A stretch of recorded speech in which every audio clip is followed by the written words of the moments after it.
aparecendo? Sim. Vamos lá. Então, o meu tema de hoje, eu vou falar um pouco sobre a cessão de direitos hereditários. E aí, como o tema jurídico, tem lá o seu juridiquês, mas eu vou traduzindo. Se alguém tiver perguntas, eu vou tentar ir mais rápido para, ao final, te tirar essas dúvidas. Tudo bem? Então, para começar, antes de falar o que é a cessão de direitos hereditários, eu vou falar sobre qual a necessidade, quem precisa desse contrato. É um contrato de cessão de direitos hereditários. Então, lá na minha a antiga apresentação, até para dar continuidade, eu falei sobre planejamento sucessório. Então, a cessão de direitos hereditários é para a pessoa que não fez o planejamento sucessório.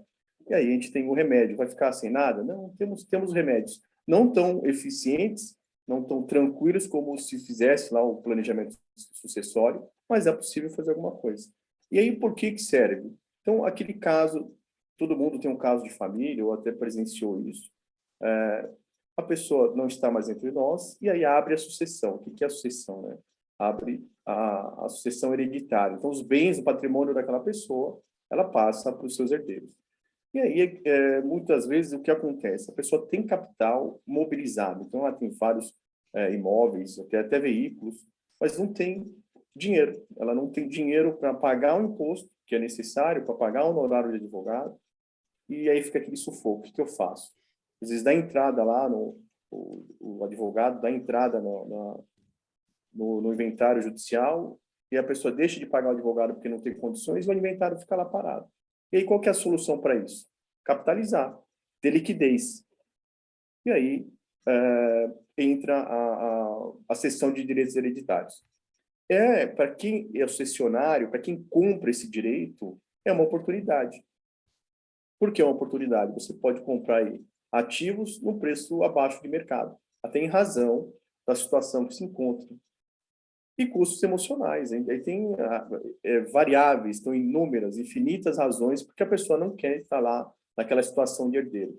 Briga com família, porque isso traz um sofrimento, porque isso traz saudade, então ela pode se afastar disso, vendendo todo em parte a sua posição de herdeiro. Essa é a cessão de direitos hereditários. Então, um embasamento legal, ele está lá no artigo 1793, dentro da matéria de contrato, nós temos contratos típicos que estão lá, contrato de compra e venda, os contratos que estão no Código. O Brasil, ele adotou uma sistemática de contratos atípicos também. Então, um contrato atípico, se aquilo que você está negociando é legal, se não é imoral, se é determinado, tem toda uma lista de regras, se ele obedece a essas regras, ele é válido, mesmo que ele não tenha um nomezinho lá dentro do rol do Código Civil. Então, como eu disse, quais são as vantagens para o cessionário? Entre questões pessoais, às vezes a pessoa é um sobrinho, às vezes a pessoa é um amigo, e para ela tem até o prazer de estar nesse lugar aí de herdeiro. Isso é uma questão pessoal. Mas, para nós aqui, falando em negócios, é uma oportunidade. Então, a pessoa que trabalha com empreiteira, é uma oportunidade, caçar, de repente, isso aí, peneirar, estudar a possibilidade disso, daquela situação em particular, e ver se é viável ou não entrar como cessionário, entrar adquirindo esse direito. E aí eu preciso, claro, não é tudo maravilha, né? Eu preciso ter alguns cuidados. Quais são esses cuidados? O que eu estou falando aqui, a gente não pode dividir. Então, a pessoa tem lá 3 casas, tem um sítio, eu quero só comprar o sítio. Não. Nesse momento, não. Tem como fazer isso, mas não no contrato de cessão de direitos hereditários. Você compra a posição do herdeiro. Então, ele é um bem indivisível. A herança, o espólio, o que a gente chama de monte mor, todo o patrimônio do decujus, da pessoa que não está mais aqui, ela passa já para os herdeiros, mas naquele momento de transição, onde está o inventário, ele é um bem divisível. Então, eu não posso dividir. O que eu posso dividir, na verdade, é o meu quinhão, e aí isso eu posso ceder para outra pessoa de forma onerosa, que a gente está falando aqui, ou de forma gratuita, que é a doação. É um contrato aleatório, e aí eu coloquei a alia, né? A alia jacta est, a gente adora, né? O pessoal do direito, né, Gato? Falar um pouquinho de latim, A ALIA vem, os dados estão lançados, por isso que deu aleatório.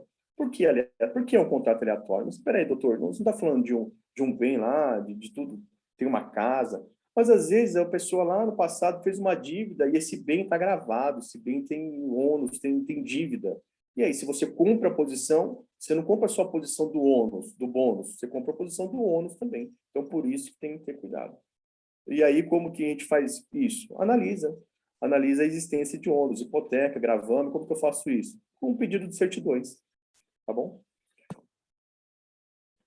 E as regras, né? Quais são as regras aí desse contrato? É necessário a abertura da sucessão. O que eu quero dizer com a abertura de sucessão? É necessário que a pessoa tenha falecido e abra a sucessão. Não existe herança de pessoa viva, tá? Então, é do momento que abre a sucessão até o momento da partilha, que serve o contrato de sucessão de direitos hereditários. Depois da partilha já não é um outro instituto que eu não tenho tempo de falar agora. É vedada a alienação de bens singulares, o que eu acabei de dizer, eu não posso só vender um carro.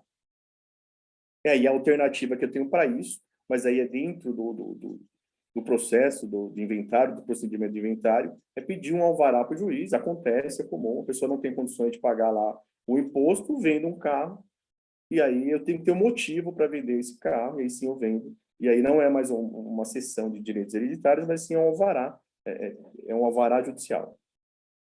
Só pode ceder a cota à parte. Então, a não ser que você compre de todos os herdeiros, aquele herdeiro é único, lá eu quero vender a minha parte, tenho lá, são 4 herdeiros, quero vender um quarto dessa parte. Posso vender metade de um quarto também, é possível.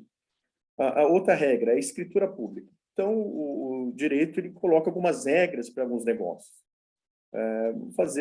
Vender um carro, pode ser feito o contrato de instrumento particular. O instrumento particular é um contratinho lá, feito, eu e você assina e acabou. Agora, para esse caso, é necessário ir lá no tabelião de notas e fazer a escritura pública.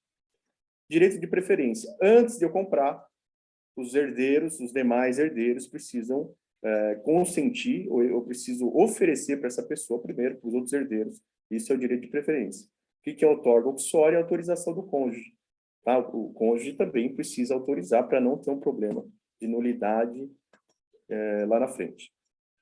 Depois de tudo isso, comprei, ótimo, comprei a casa 30%, 40%, que é mais ou menos o que acontece no mercado. Esse bem ele cai 30%, 40%, tem razão. Você tem que entrar no inventário, esperar isso ser demorado, por isso que ele cai. É necessário depois, você entra ali naquela situação de herdeiro, adjudicar o imóvel e fazer as formalidades de registro junto ao cartório de registro de imóvel. Senhores, é isso, tá? É breve, foi só uma panorâmica. Minha contribuição foram 2 1 a 1 e 2 referências. Cada um, desculpa, acho que só lancei uma, então deixa para a próxima. Tem perguntas? Dá tempo, Newton? Vamos lá, doutor. Parabéns, viu, pela sua excelente apresentação. A gente sabe aí